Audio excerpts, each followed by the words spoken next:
Yo, what's up? So sa video na to, pag-uusapan natin kung paano ba gawin yung break and retest na strategy. So, ready ka na ba? Let's go! So, pipili tayo muna ng currency pair natin, no? Hindi ko alam kung gold ba gusto nyo o Euro USD. Siguro Euro USD na lang, no? Okay, so check natin. Mag-back muna tayo ng 1 hour time frame tayo. Okay? Okay. Check natin yung ano bang date ngayon. Ayan, ito. Feb 2023. Okay na siguro to. Okay. So, ayan. Hanapin natin yan. Ayan, nasa baba siya. So, ano ba yung break and retest strategy? So, ganito lang muna. Explain ko lang muna yung break and retest strategy, no? So, for example, meron tayong ganyan, ranging market. Okay. So, syempre, maglalagay tayo dyan ng resistance, support area. Then, from there, hintayin natin kung saan siya magbe-break. Okay, kasi since naglalaro lang yung price dyan, ibig sabihin lang yan is nagde-decide pa. Ibig sabihin nagkakaroon ng indecision. Tapos, once na magkaroon ng break, for example, biglang umangat ng ganito, pak! Okay? So, usually, yung ibang tao dito pumapasok na. Okay? Pero meron din naman yung naghihintay ng retest. Okay? Kasi lagi na nasasabi, always wait for the retest. Okay? Kasi, for example, pumasok ka dito, no? Dito banda, ayan, tingnan mo, so, dito yung SL mo, ayan, say 1:2, ayan, pero let's say for example, dito ka pumasok, tingnan mo yung difference siya, no, dito yung SL mo, mas mababa SL mo, tapos, pag same yung TP nyo, tingnan mo yung mangyayari sa restore reward, 6 yung restore reward mo, siya, ilan? 2 lang. Okay, so ganun ka-importante yung hinihintay natin yung retest. Paano coach kung hindi nag-retest? Ganun talaga ang buhay. Minsan talaga hindi nagre-retest yung market. Okay, so pag di nag-retest, huwag i-trade. Okay, so pag nag-retest, edi very good, tsaka natin i-trade. Alright? Sige, so move forward tayo. So same lang din naman kapag nag-downtrend, for example, bumaba, di ba? Ayan, dito tayo papasok, banda. Diyan, okay. So, anyway, wag kayo malito, pwedeng mangyari talaga doon. Ang tawag dito is false breakout. Okay, di ba minsan may mga ganyan talaga. As in, nag-break, retest, tapos nagkaroon pa dito ng candlestick confirmation, tapos biglang bababa. May ganun talaga. So, ibig sabihin, always manage your risk. Ibig sabihin, huwag tayo magre-risk ng sobrang laki kasi hindi talaga sure tong strategy na to. Wala namang strategy talaga na sobrang sure. Na 95 to 100% sure. Wala talagang ganung strategy. So, always manage your risk. Okay, so kung gusto mo pang magkaroon ng extra confirmation, pwede ka mag-add ng mga fundamental analysis like yung mga retail sentiment, yung mga COT. Okay, so kung gusto nyo matuto ng mga ganun, actually, ganyan ka-trade yung mga hedge funds, no? Sobrang basic lang technicals nila, pero sobrang dive deep sa economics, ganyan. So, pwede nyo check yung link sa baba. Lahat yan dinidiscuss ni Coach X sa The Advanced Trader na program. So, may link sa baba yan. So, more on advanced talaga yan. Sige. So, ayun din, baba. Ayan, dyan yung mga hinahanap natin. Okay? So, punta tayo sa market. Okay, so dito na tayo ngayon. So, yan, kung titingnan nyo sakto, no? Nagkakaroon ng indecision dito. Okay, yung iba tawag dyan Wyckoff, yung iba tawag dyan basta ranging, di ba? So, hintayin natin kung saan siya. Alright, so, tingnan nyo, downtrend siya. Depende, no? Depende kung susundan natin yung trend or hindi. Okay, so, tingnan natin as we go along kung paano yun, kung paano natin pwedeng gawin. So, forward lang muna ako. Okay, so, try natin yan. Ipit lang muna natin dito. Medyo litan natin yung support level natin. Ayan, so kung titingnan nyo, may bounce. So, ito, lumaki yung mataas yung bounce. Dito, medyo lumiit na. Dito, mas lumiit na. So, ibig sabihin yan, humihina na yung support area na to. Okay, most likely, ang mangyayari dyan, most likely hindi naman syempre, tama palagi ito. Most likely, ito na yung mangyayari. Okay, so kung hindi ganyan yung nangyari, normal lang yun. Okay, and mapapahiya talaga ako sa inyo. Pero again, normal lang talaga yan. Ayan, so bumaba na nga siya. Nilagpasan na niya yung support area. Then, makakonsider mo ba na retest yan, coach? Baka retest yan, coach. Tignan natin. Okay. So, hindi pa ako ganun kasold na retest yan. Okay, baka magkaroon pa ng ganito talaga. Okay. So, kung hindi man nangyari yan, hindi man siya nag-retest, okay lang. Kasi hindi siya pasok sa strategy ko. Okay, kasi parang ang nangyari, candlestick confirmation siya na parang shooting star and pullback din siya. All in one, parang ganun, no? So, wag muna. Ayan, so dumire-diretso na nga siya. Ay, hindi pa. So, sige, try natin kung ano mangyayari sa mga next na candlesticks. Umangat pa siya. Check natin yung next. Umangat pa nga. Okay, check natin yung next. Umangat pa nga siya ng umangat. Okay, so buti na lang dito tayo pumasok, no? Okay, so sige. Check natin kung ano pa mangyayari. Okay, so in short, ito yung tinatawag kayo na, yung sinasabi ko sa'yo kayo na false breakout. Okay, so isipin mo na lang, kung di tayo naghintay ng retest na maayos, dyan tayo papasok, o malamang na SL na tayo. Okay, kaya okay rin naman na naghihintay ng retest. Okay, pero again, kanya-kanya naman yan. May mga kilala ko na profitable na hindi naghihintay ng retest pero malupitan talaga yung results nila. Okay, so check natin, forward natin. Okay. So, pag ito bumaba, guys, okay, bumaba siyang ganyan, magkaroon ng candlestick confirmation. Tapos, kung ang bias natin sa Euro USD is buy, ibig sabihin feeling natin, o hindi naman feeling, based sa research natin, malakas yung Euro compared sa USD, papasukan mo siya. Okay, kasi gumawa siya ng low, gumawa siya ng high, tapos gumagawa siya ng higher low. Ibig sabihin, baka paangat na talaga siya. Okay, so tingnan natin yung mangyayari dito. Okay, pero kung tinetrade ko yung mga ganito, lalo na kapag technically, di ba? Kung tingnan nyo, technically downtrend siya. Okay, pagdating sa technical analysis, tinetrade ko lang yan kapag ang bias ko talaga, sa fundamental analysis, ang Euro USD is buy. Okay, pero tingnan natin. Okay, tuloy-tuloy lang natin. Okay. Okay. Yan. So, ayan, kung titignan nyo, nag-bounce siya dito. Ayan, umabot siya sakto sa 382. Diba? Diyan siya nag-bounce. So, iba dito, pumapasok na. Okay, so try lang natin. Okay, pero kung titignan nyo, break and retest din ang tawag dito. For example, diba na break yan, hindi tayo nakapasok dito dahil walang candlestick confirmation. Or baka yung bias natin talaga dito is buy, okay, based sa funda, di ba, kaya hindi tayo pumasok. Kaya pagka ganun, hinintay natin magkaroon ng isa pang break, then tsaka tayo papasok. Okay, so marami talagang factors na kailangan iisipin pa. Hindi lang basta nag-break and retest, pasok. Okay, meron pang iba't ibang factors. Kaya yung iba sinasabi, Coach, bakit yung break and retest sa akin hindi nag-work? Kasi again, marami pang iba't ibang factors. Paano ko malalaman yung mga factors na yun?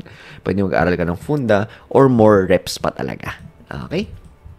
So, let's say, pumasok tayo dito. Okay, let's say, pumasok tayo dito. Sa nyo gusto yung SL, dito banda na lang yan para sure. Tapos, 1:2, restore reward. Okay, so tingnan natin kung ano yung mangyayari. Ayan, bumaba siya. Okay, so SL tayo. So, ganun talaga ang buhay.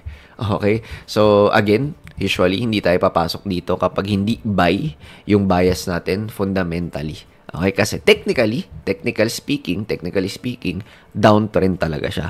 So, hindi tayo pwedeng bumili ng downtrend unless meron tayong binaback up sa funda or sa economics na nagsasabing magbabay tayo dito. Okay? So, yun, at least na-bring up natin yung ganyan. Okay? So, din biglang umangat. Yung mga nakakainis, biglang umangat eh. Okay, din mukhang ba. Try umangat pero baba pa rin siya ng baba. So, wala tayong trade sa ganito. Okay, so, linisin ko lang. Check natin kung ano mangyayari dito banda. Okay, or dito banda. Ayan, dito banda. Check natin kung ano yung mangyayari dyan. Sige.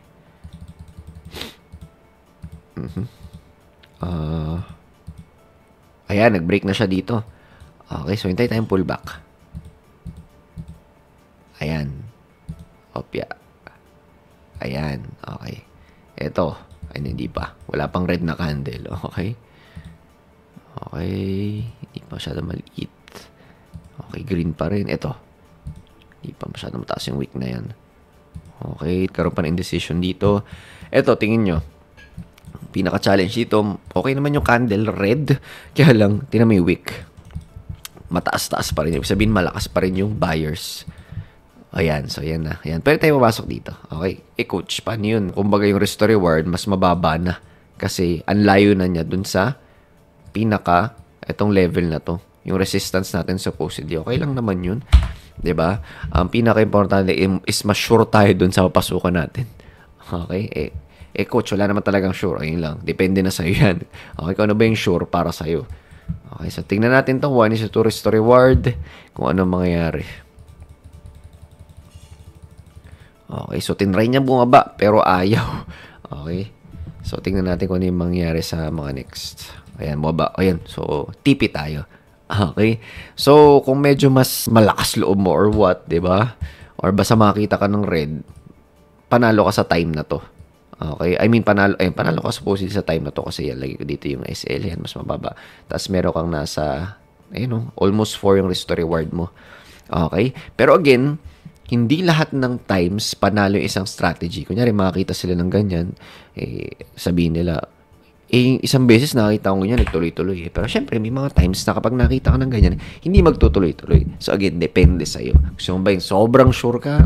Or gusto mo yung basta makita mo to, okay ka na. Depende yun, no? Kaya yung natin, yung trading plan natin, minsan natutweak talaga yun. Actually, most of the time, natutweak talaga siya. Depende yan sa experience natin. Okay? So, maganda dyan. Kunyari, panalo tayo dito. Tapos, talagin mo na agad sa trading plan mo. Hindi pwedeng ganun.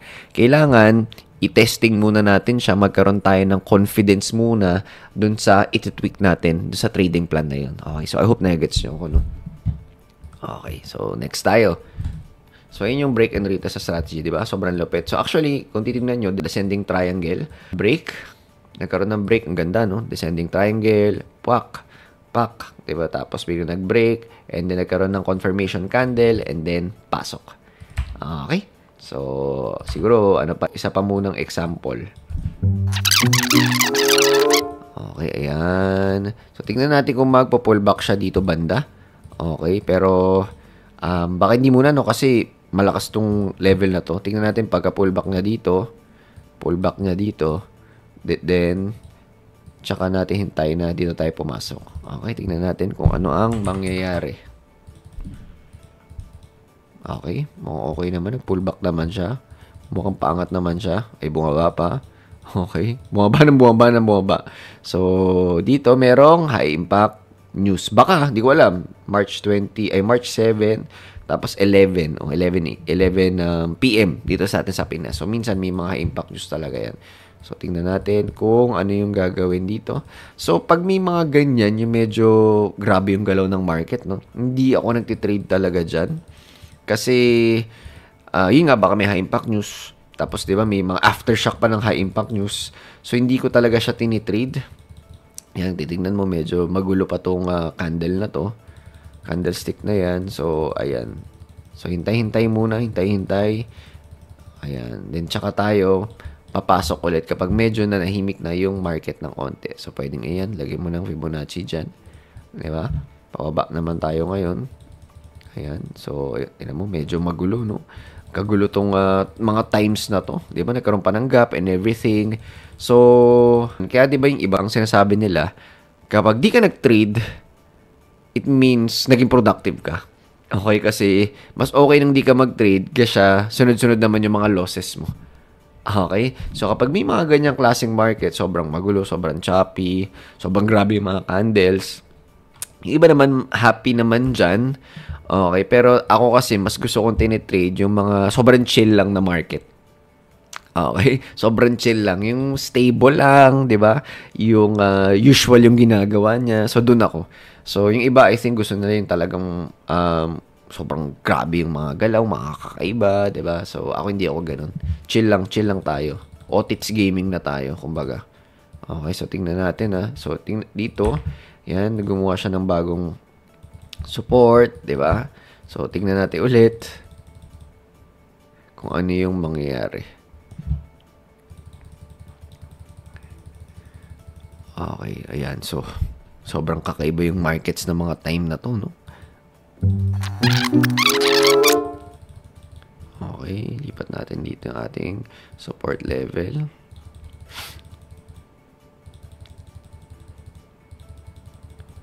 Baba. Ayan. Pullback. Grabe naman. Nag-pullback nga siya pero grabe naman tong red na to. Sobrang napalayo na tayo sa ano natin. Sa ating resistance level. Ayan. Pero bumaba siya, no? Best case scenario, balik. Tapos, dyan tayo papasok. Kung di siya bumalik, ganun talaga ang buhay.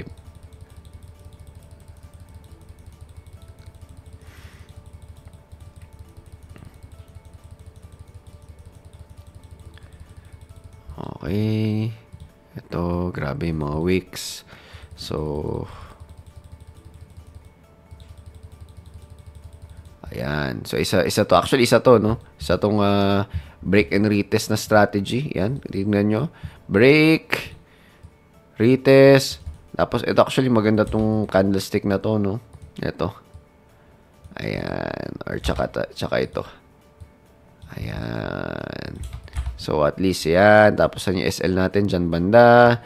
Tapos, ayan. 1:2 risk to reward ratio. Okay. Ano pa tayo?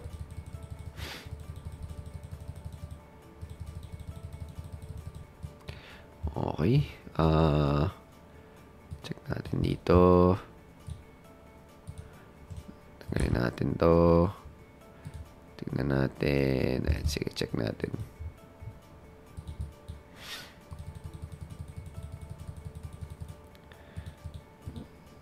Okay.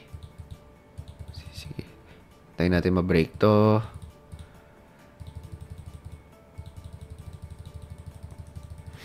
Okay, ayaw niya ma-break. Hintayin natin ma-break to. Okay.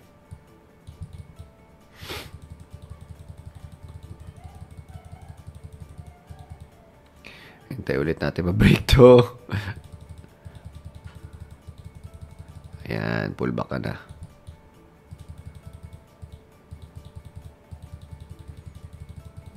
Ayan, okay. So, ito, try natin to. Okay, angat lang natin dito banda. Tapos 1:2 risk to reward. Okay. Baba. Ayan. Okay.